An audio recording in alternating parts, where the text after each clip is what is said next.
L'ospedale di Treviso ha accolto nel pomeriggio la sciatrice americana Lindsey Vonn, protagonista di una drammatica caduta durante la discesa libera operata nel pomeriggio per stabilizzare la frattura alla gamba sinistra. Motoscafo del trasporto pubblico in avaria, paura in Canal Grande a Venezia, l'imbarcazione di Ali Laguna centra una gondola e ne urta una seconda, 9 feriti lievi. Spacca a pugni la vetrata della porta di un bus della Barzi, accaduto a Treviso. In 70 anni di attività mai visto niente del genere, si sfogano dall'azienda di Maserada.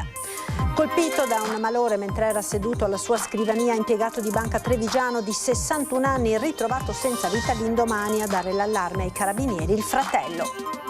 Il referendum sulla riforma della giustizia infiamma il dibattito politico, confermate le date, cresce la mobilitazione dei sostenitori del sì e del no. Gigante di snowboard, arriva la prima medaglia olimpica veneta e quella di Lucia Dalmasso, originaria di Falcade, che si è aggiudicata il bronzo. Quando anche una piega può fare la differenza, titolari e dipendenti di 2 saloni di parrucchiera, Treviso e Oderzo, hanno donato l'intero incasso di oggi ai reparti di oncologia. In cattedrale a Treviso i lavori di restauro della Cappella Malchiostro, un intervento con una particolarità: il finanziamento arriva dagli Stati Uniti in ricordo di 2 pionieri dei cartoni animati. Buonasera e ben ritrovati con l'edizione di Treviso dei nostri telegiornali. Le Olimpiadi di Cortina, è stato l'ospedale di Treviso ad accogliere nel pomeriggio la sciatrice americana Lindsey Vonn, protagonista di una drammatica caduta durante la discesa libera. Questa mattina, trasportata con l'elicottero a Cortina per la campionessa 41enne, è stato poi disposto il trasferimento al Cafoncello. È stata trasportata in elicottero nel pomeriggio all'ospedale di Treviso Lindsey Vonn, la sciatrice americana protagonista di una rovinosa caduta pochi secondi dopo la partenza nella discesa libera femminile di Cortina d'Ampezzo, la gara più attesa della giornata olimpica. E sulla pista Olimpia l'incidente, le grida dell'atleta, il silenzio del pubblico, l'intervento dei medici e quindi il recupero della barella da parte dei tecnici del soccorso alpino, l'utilizzo del vericello e l'operato del tecnico di elisoccorso in sinergia con il team del Servizio Sanitario Regionale si sono rivelati determinanti per garantire un trasporto sanitario rapido e in sicurezza, fanno sapere in una nota.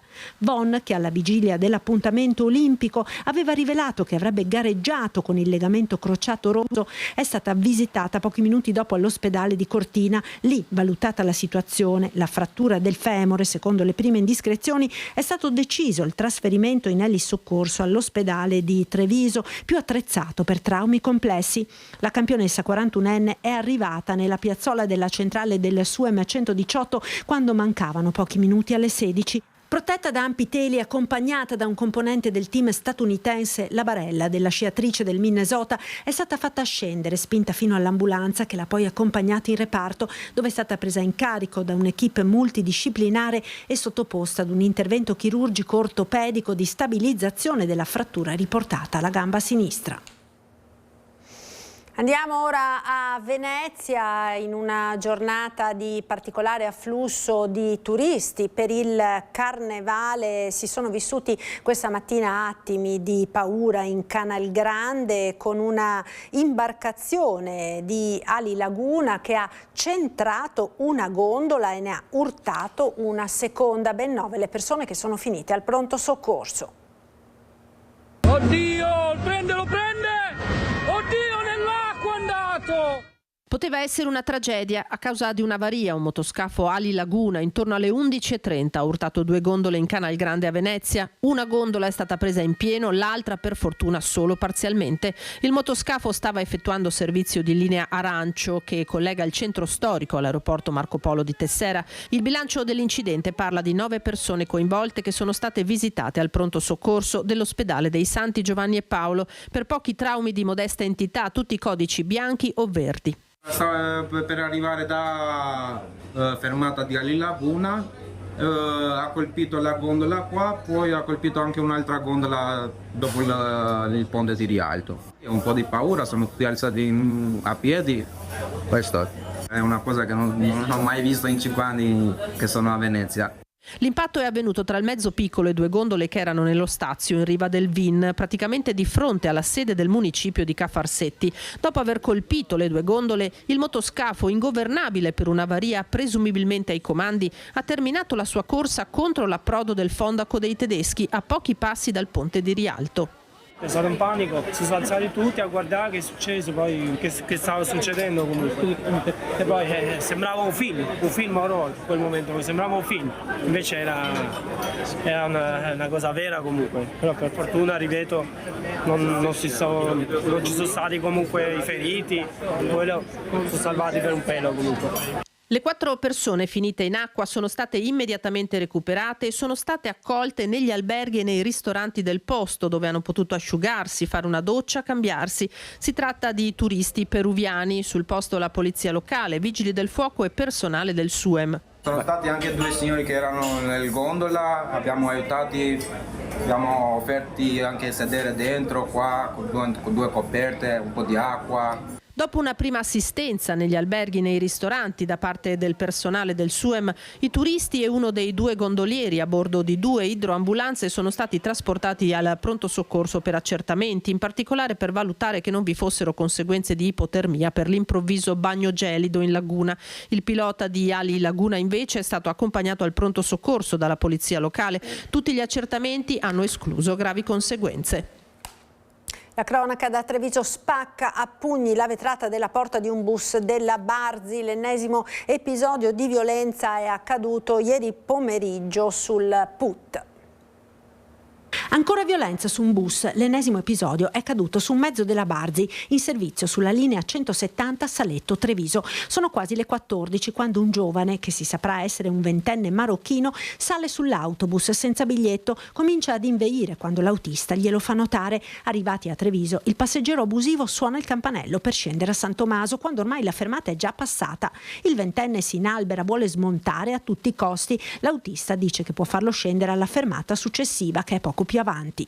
E lì ha cominciato ad alterarsi, è arrivato al patinodromo, ha aperto la porta, la persona è scesa e si è girata prendendo a pugni la porta, rompendo naturalmente il vetro. A bordo c'erano 2 passeggeri, fortunatamente non è successo nulla, l'autista era dentro in cabina e lì sono scattati, quindi abbiamo chiamato il 112. I carabinieri, subito giunti sul posto, hanno preso in custodia il 20enne che è stato denunciato. Il giovane, in evidente stato di alterazione, è già noto alle forze dell'ordine. Non è ammissibile una cosa del genere.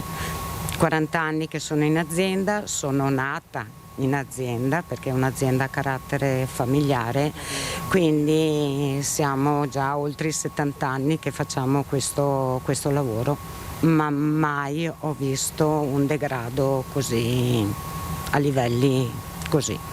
C'è esasperazione nelle parole dei fratelli Barzi, non è la prima volta che accade e c'è preoccupazione soprattutto per le autiste donne. Non solo gli autisti si fa fatica a trovarli, ma penso che prima o dopo qualcuno reagisca,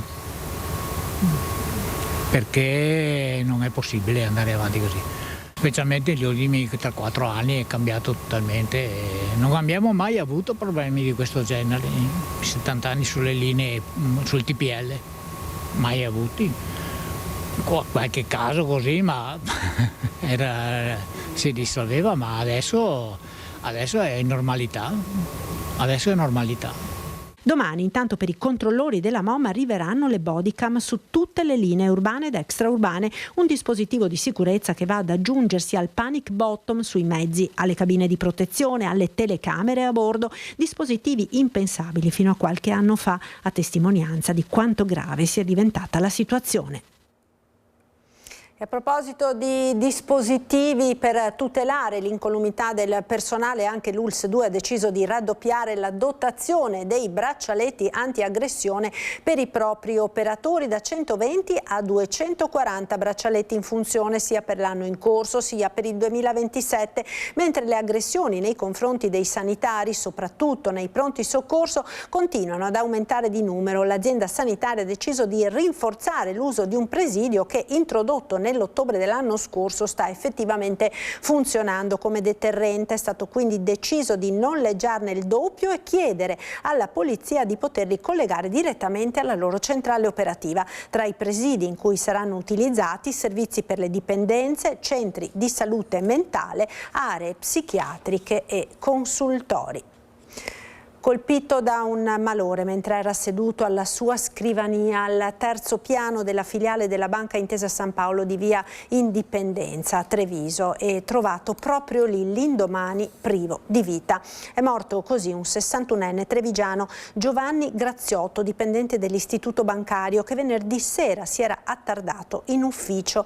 Lì è stato stroncato probabilmente da un infarto. Non essendo rincasato e non avendo dato più notizie di sé, il fratello ha dato l'allarme ai carabinieri che ieri mattina l'hanno trovato esanime. Graziotto abitava in via Sant'Angelo. Nelle prossime ore saranno fissati i funerali. Ed ora il tema del referendum sulla riforma della giustizia che continua ad infiammare il dibattito politico. Confermate le date, cresce la mobilitazione dei sostenitori del sì e del no. È per caso una pretesa politica pretendere che i magistrati progrediscano di carriera solo grazie al merito, che siano sanzionati in base effettivamente al lavoro che fanno? Infiamma il dibattito politico il referendum costituzionale sulla giustizia, su cui nelle scorse ore si è espressa la Cassazione. Data confermata 22-23 marzo, quesito da integrare nel territorio mobilitazione di entrambi gli schieramenti, quello del sì e quello del no. In ballo l'imparzialità dei magistrati, secondo Fabio Maggio, presidente provinciale dei comitati per il sì. La separazione delle carriere è l'unico strumento oggi per consentire l'efficace realizzazione di quello che è l'articolo 111 della nostra Costituzione. Per avere un giudice imparziale occorre che questo sia e appaia ai cittadini imparziale. Allora io credo che se oggi chiediamo a qualsiasi cittadino che troviamo per la strada se il sistema giudiziario lo ritiene imparziale, ci risponderà di no. In diretta prima edizione il confronto a tratti acceso con la deputata Dem Rachele Scarpa. Non si tratta di un referendum che separa le carriere, ma si tratta di un referendum che separa le magistrature. Faccio una piccola puntualizzazione. Le carriere nel nostro ordinamento sono già quasi del tutto separate. Una riforma sulla separazione delle magistrature che vuole andare a indebolire il CSM, spezzandolo in due e andando a estrarlo principalmente a sorte. Il rischio è quello di arrivare a un punto in cui in futuro i due CSM separati faranno sì che quello dei PM acquisisca fin troppo potere, così tanto potere che a un certo punto ci sarà la tentazione di metterlo sotto al potere politico, al potere dell'esecutivo. Il rischio di sudditanza della magistratura alla politica non è in nessuno dei contenuti di questa riforma. Semmai è vero il contrario. Oggi il CSM e la magistratura, in modo particolare l'ordine della magistratura, vivono a tutti gli effetti una politicizzazione attraverso le correnti. Dal 2017 al 2024 ci sono state 6.000 ingiuste detenzioni, 254 milioni di euro di risarcimenti e sapete quante condanne disciplinari? 9. Gli animi si accendono sulle finalità della chiamata alle urne. Questo è un referendum che introduce e garantisce un principio sacrosanto, quello dell'imparzialità del giudice. Ma non è vero, non è un effetto diretto dell'imparzialità del giudice questa cosa. È messa a rischio e costantemente e quotidianamente violata dallo strapotere delle correnti che sono presenti all'interno dell'Associazione Nazionale Magistrati. Ma mi spieghi in che modo va a depotenziare le correnti? Perché le correnti ci saranno comunque anche con la vostra riforma. Che condizionano i provvedimenti disciplinari e condizionano le carriere dei magistrati. L'obiettivo finale è dare sostanzialmente più potere al governo, distruggere l'equilibrio tra i poteri dello Stato e mi direte voi se questo è uno scenario auspicabile. E c'è una notizia di cronaca giunta proprio pochi minuti fa in redazione. Sono in corso in questi minuti le ricerche di una persona che risulta dispersa in Valle San Liberale. Siamo nel territorio di Pieve del Grappa. Sul posto stanno operando gli uomini del soccorso alpino portati in quota con l'elicottero del 118 di Treviso, e poi sono in arrivo squadre con i droni, allertati anche i vigili del fuoco. Naturalmente vi forniremo ulteriori dettagli nelle prossime edizioni del nostro telegiornale. E torniamo ora a parlare delle Olimpiadi Milano Cortina e delle opportunità per le aziende del territorio. Le imprese artigiane dello Sport System della Marca sono pronte ad affrontare la sfida. Il settore dello Sport System Veneto sotto i riflettori del mondo, in particolare le 123 imprese artigiane legate allo sport tra aziende di trasformazione, distribuzione e servizi, guardano alle Olimpiadi Milano Cortina non solo come grande evento mondiale, ma anche come un banco di prova per valorizzare il saper fare artigiano. E la provincia di Treviso è leader in regione con 65 imprese artigianali, il 53% del totale della filiera e il 22% del totale veneto della trasformazione. A trainare sono le confezioni di abbigliamento sportivo, a seguire la fabbricazione e il montaggio di biciclette. Un settore che purtroppo è in difficoltà come tanti, ma che vede un'opportunità in questo evento, in questa Olimpiade invernale Milano Cortina. Noi abbiamo delle competenze, abbiamo dei saperi che il mondo ci invidia.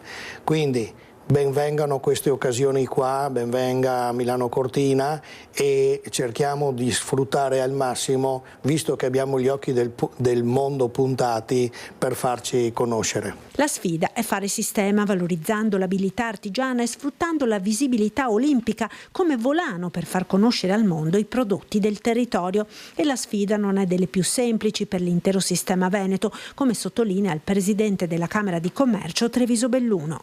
Bisogna lavorare perché questo patrimonio di investimenti che è stato fatto venga valorizzato nel futuro. Continuare a chiudere quanto prima le infrastrutture. Abbiamo visto le critiche dei giornali stranieri in questi giorni proprio sul tema delle infrastrutture.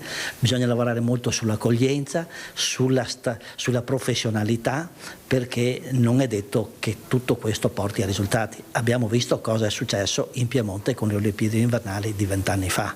Non è rimasto niente. Noi non dobbiamo fare gli sbagli che sono stati fatti in Piemonte. E continuiamo a parlare delle Olimpiadi di Cortina, perché dalla discesa libera al gigante parallelo femminile di snowboard a Livigno, da dove è arrivata la prima medaglia veneta alle Olimpiadi Milano Cortina 2026, quella di Lucia Dalmasso, originaria di Falcade, che si è aggiudicata il bronzo nel derby tutto italiano per la medaglia con Elisa Caffon. La prima medaglia olimpica veneta è il bronzo della falcadina Lucia Dalmasso nello snowboard, esulta sui social il presidente Alberto Stefani. Le medaglie italiane salgono così a 5, con i complimenti del ministro per lo sport e i giovani Andrea Abodi. Cambiamo argomento ora. Quando anche una piega può fare la differenza, titolari e dipendenti di 2 saloni di parrucchiera a Treviso e Oderzo hanno donato l'intero incasso di oggi ai reparti di oncologia dell'ospedale Ca' Foncello e di quello di Oderzo, e sono moltissime le clienti che hanno aderito. Faremo semplicemente delle pieghe che verranno, tutto l'incasso verrà devoluto appunto all'ospedale di Treviso, l'ospedale oncologico di Treviso e di Oderzo. Shampoo, spazzole e phon, quando anche una piega può fare la differenza e portare un aiuto a chi affronta la lotta al cancro. L'idea è nata da Alice Gasparini e Sabrina Sandre, titolari di 2 saloni a Treviso e Oderzo, che assieme ai rispettivi staff hanno lavorato la domenica per devolvere l'intero incasso ai reparti di oncologia del Ca' Foncello e di Oderzo. L'iniziativa è partita proprio pensando di voler fare del bene, e queste donne, le nostre donne, hanno tutte quante accolto con estrema fedeltà e fiducia questa iniziativa, quindi siamo davvero molto molto felici. Abbiamo deciso insieme con Alice, la mia collega, di fare questa bellissima iniziativa. Condividiamo il valore della gratitudine e dell'aiuto verso gli altri. Entusiaste anche le dipendenti che hanno deciso di donare il loro tempo ed il loro lavoro. Bisogna aiutarsi entrambi, tutti quanti insieme, e per noi è super emozionante questa giornata. Lo faccio veramente volentieri col cuore e niente, secondo me in qualche modo li aiutiamo, è solo come, cioè anche solo essendo qua, no? In questo modo. Grazie mille. E rifarei comunque altre domeniche così. E l'iniziativa è stata accolta con entusiasmo da tante clienti che hanno affollato il salone per tutta la giornata. Perché è giusto farlo per quelli che hanno bisogno. Anche dare motivo di coraggio, di sostegno, sia a loro che hanno avuto questa iniziativa, ma soprattutto per le donne che hanno avuto questo problema e che ce l'avranno e che ce l'hanno in questo momento. E a farsi la piega oggi anche donne che hanno combattuto e vinto la battaglia contro il tumore. Ho avuto questo piacere di avere questo brutto male, ma ne sono venuta fuori bene comunque. Bisogna guardare sempre il bicchiere mezzo pieno. E poi abbiamo una bella sanità qua a Treviso, come oncologia top, veramente. Quindi lei oggi non poteva mancare? Assolutamente sì. Sono cose che fanno bene al cuore queste qua, bisognerebbe farle più spesso. Perdere i capelli era stata la cosa più difficile, perché quando realizzi che è tutto vero, cioè è la cosa più tangibile. E per me lo era ancora di più perché portavo i capelli lunghi, non ho mai voluto tagliare, quindi affrontare quel momento è stato tragico. Però abbiamo superato.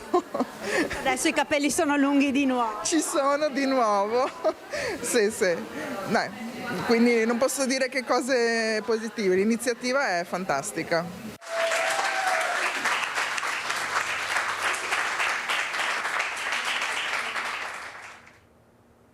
E ci fermiamo ora per qualche istante di pubblicità. A tra poco, restate con noi.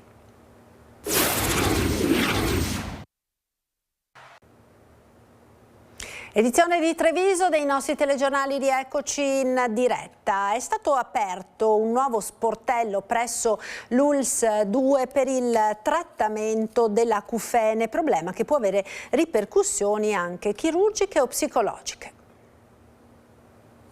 Un approccio multidisciplinare al trattamento dell'acufene che comprende per la prima volta anche un aspetto psicologico e psichiatrico. Attivato al Cafoncello il nuovo ambulatorio con cadenza settimanale su prenotazione per la diagnosi e il trattamento di questo fastidioso disturbo che arriva a colpire addirittura il 15% della popolazione.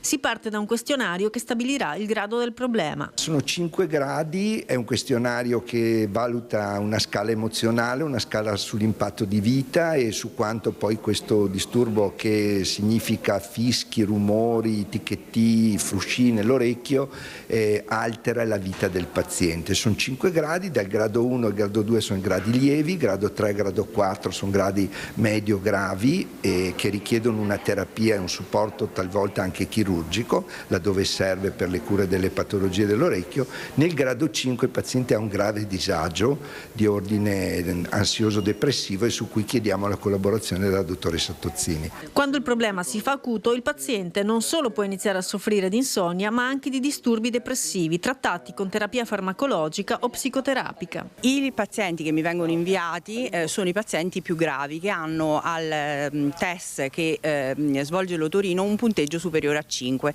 Soffrono in genere di insonnia reattiva, di depressione reattiva, ma anche di ansia, con un impatto, soprattutto se l'acufene è grave, cronico, molto invalidante sulla qualità di vita. Ma l'acufene può avere anche origine neurologica, uno scompenso cognitivo cerebrale può esserne la causa o addirittura può essere biomeccanica tramite bruxismo o stress, e in questo caso interviene anche la chirurgia maxillofacciale. Molto spesso, soprattutto dovuto allo stress, si ha un serramento dentale, questo comporta una tensione a livello dei muscoli masseteri e dei muscoli temporali. Cosa comporta? Un sovraccarico dell'articolazione. Un sovraccarico dell'articolazione può scatenare delle situazioni di malessere che in alcuni casi appunto si trasformano in acufeni. Il paziente quindi potrà trovare ora un unico punto di risposta presso l'ambulatorio del Cafoncello senza dover girare tra i vari specialisti, un luogo che diventa così anche un punto di osservazione perché si stima che le 120.000 persone che oggi soffrono di acufene in provincia siano destinate ad aumentare. Perché essendo un sintomo può ovviamente colpire tante persone, non solo, ma con l'invecchiamento della popolazione potremo avere un numero molto elevato di persone che hanno bisogno di un riferimento, di una presa in carico complessiva. Nel Bellunese, ora dove grazie al fondo dei comuni confinanti ci sono importanti investimenti a favore degli anziani nella Gordino.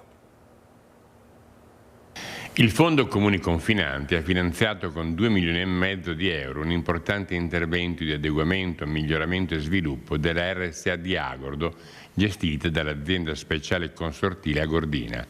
Un investimento strategico per il potenziamento dei servizi sociosanitari nell'area dell'Agordino, in un contesto territoriale caratterizzato, come gran parte della provincia di Belluno e delle aree montane, da un progressivo aumento dell'indice di anzianità della popolazione. È una struttura importante, è un punto di riferimento per tutti, ma soprattutto diciamo, l'accoglienza all'anziano e anche la possibilità di dare servizi importanti è un segnale di una società che crede ancora nelle famiglie, nell'anziano, nell'ospitalità e che vuole dare anche un segnale di stabilità al territorio, perché un punto di riferimento così importante attrezzato con questi investimenti che vengono fatti 2,5 milioni di euro sono tantissimi in termini di investimento, significa che si crede sul territorio e si crede soprattutto nelle famiglie. Il finanziamento copre l'intero quadro degli interventi programmati, alcuni dei quali già realizzati, altri in fase di appalto o di definizione, con un cronoprogramma complessivo di circa 2 anni per il completamento dei lavori.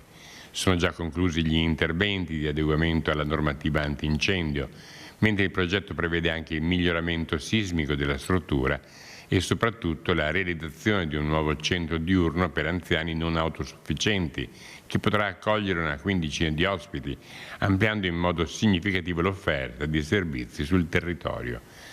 Tra gli altri interventi in programma figurano la manutenzione straordinaria delle parti esterne, con particolare riferimento al tetto, e una serie di azioni finalizzate al miglioramento dell'efficienza energetica complessiva della RSA.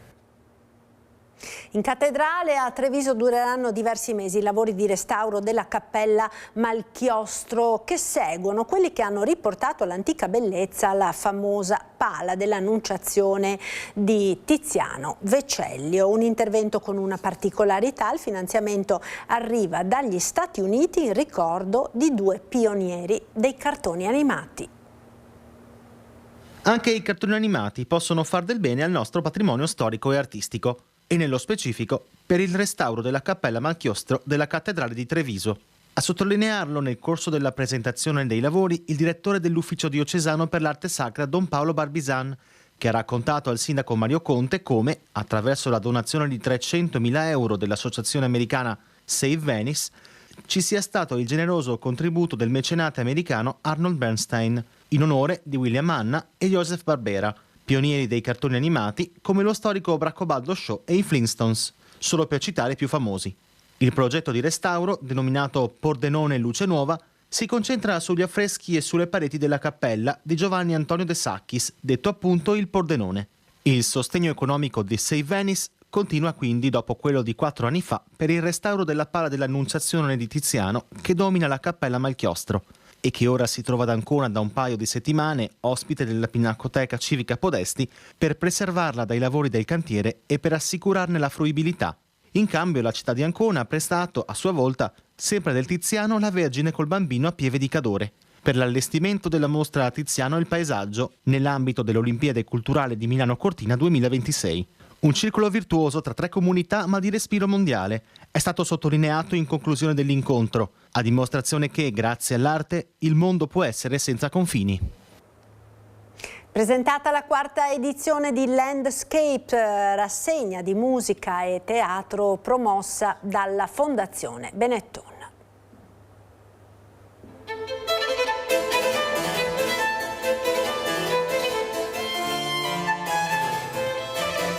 Musica, teatro e paesaggio. Torna a Treviso Landscapes, la rassegna firmata dalla Fondazione Benetton Studi Ricerche e dall'Associazione Alma Musica 433, giunta alla 4ª edizione, in programma nelle sale di Sant'Eonisto e a Casa Luisa e Gaetano Cozzi, residenza colonica nella campagna di Zero Branco. Il titolo di quest'anno, Futuro Anteriore, racchiude il senso del progetto, una riflessione sul dialogo tra passato e presente, tra antico e contemporaneo, attraverso i paesaggi naturali, artistici ed umani, un vero e proprio laboratorio multidisciplinare in sintonia con i temi di ricerca che da sempre caratterizzano l'attività della Fondazione. Il repertorio musicale classico e antico resta il cuore della stagione, arricchito da incursioni nel contemporaneo e dal linguaggio teatrale, come nel concerto poetico che unisce musica e parola. Ecco, questa edizione 2026 di Landscape è un'edizione che ci ricorda un impegno e ci ricorda che in questi momenti, in questo momento storico che stiamo vivendo, la leggerezza, che è quella che anima ed è il filo rosso di tutte le proposte di questa stagione, la leggerezza non è superficialità, come diceva Calvino nelle sue lezioni americane. La leggerezza è una consapevolezza di una profondità e anche e soprattutto di una prospettiva di visione. Si parte sabato 21 febbraio con Dalla Libreria di Pisendel, la collezione di un virtuoso, concerto con Claudio Rado al violino e Julio Caballero al clavicembalo, da non perdere. Si prosegue domenica 15 marzo con Venite alla danza della Reverdy, ensemble di riferimento internazionale per la musica medievale che celebra 40 anni di attività. Evento speciale il 21 aprile con il maestro Andrea Marcon alla guida della Venice Baroque Orchestra e Shushan Siranossian, violino solista, in un programma dedicato ai concerti con titoli di Antonio Vivaldi. Venerdì 15 maggio spazio al pianoforte con Roberto Prosseda e al recital Elogio della leggerezza tra Mozart, Mendelssohn e Chopin. Sabato 23 maggio andrà in scena nell'Aria Alta, concerto poetico con Vasco Mirandola, voce recitante e un ensemble che intreccia strumenti acustici ed elettronica. La stagione si chiuderà sabato 20 giugno a Casa Cozzi con Rêve e Cabaret Paris 1900, affidato al trio Eterna, giovani interpreti tra voce, flauto e pianoforte.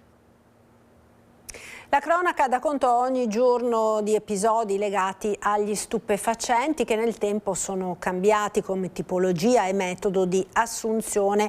Per non dimenticare, con la consueta rubrica della nostra storia, torniamo al 1987, quando vi informavamo all'epoca di 2 episodi che fotografano quella che era la situazione in quel momento storico. Vediamo.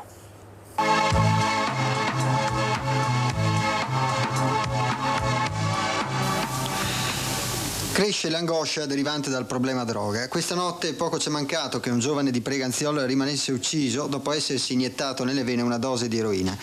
Claudio Bartolucci, 21enne, si trovava in treno di ritorno da Padova. Il giovane, già prima di scendere alla stazione di Preganziol, si è sentito male, probabilmente dopo essersi bucato in una toilette del treno.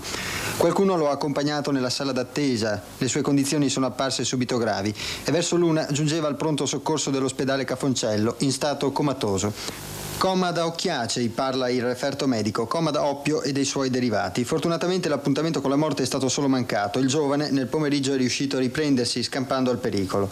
La droga dunque circola minacciosamente e gli spacciatori, soprattutto quelli che riforniscono per rifornirsi, sfidano chiunque. È accaduto per esempio che ieri mattina alla questura di Treviso un giovane si recasse per apporre la propria firma quale sorvegliato speciale. Paolo Biasini, 27 anni, di Saletto, via Chiesa 1, è praticamente entrato nella tana del lupo con l'agnello in mano. L'agnello era rappresentato da 5 dosi di eroina pronte ad essere smerciate. Gli uomini della squadra mobile lo hanno colto in flagranza di reato, arrestandolo immediatamente. In tutto 2 grammi di eroina e il giovane è stato associato alle carceri di Santa Bona, in attesa di essere sentito dalla Procura della Repubblica. Ed è tutto, grazie per essere stati con noi, come sempre subito dopo la sigla l'appuntamento è con il nostro meteo e le previsioni del tempo sul nord-est. Arrivederci.